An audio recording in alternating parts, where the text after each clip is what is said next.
Hello and welcome to my daily devotional for Monday the 23rd of November. Our reading comes from Hebrews chapter 3 and verses 3 and 11. Because of this I was angry with that generation, and I said, in their hearts they always go astray, and they do not know my ways. So in my wrath I swore, they shall not enter my rest. During my school days, the usual form of discipline and correction was mostly through being given a stroke of the cane. I can't remember how many times I was given the cane. Occasionally we may have been given detention, which was to stand in the hall during break time, depriving us of having the freedom to run around and socialize with other pupils.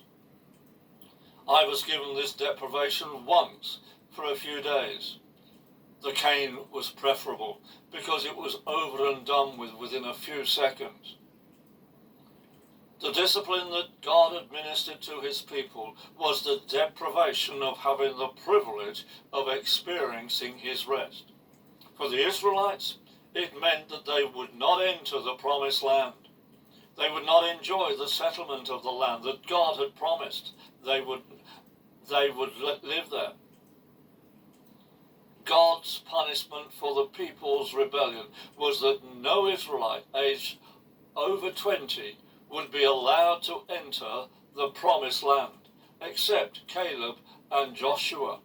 And this is written about in Numbers 14 and verses 29 and 30.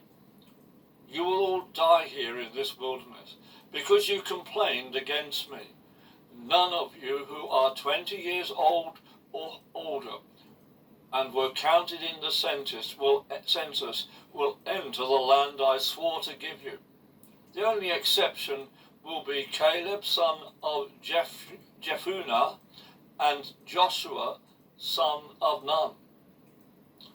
This was an occasion when the anger of God did not affect the inheritance of the next generation.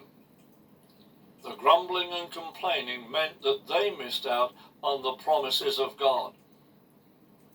If we grumble and complain at the ways in which Jesus leads us, we may also miss out on the enormous blessings that he has for us.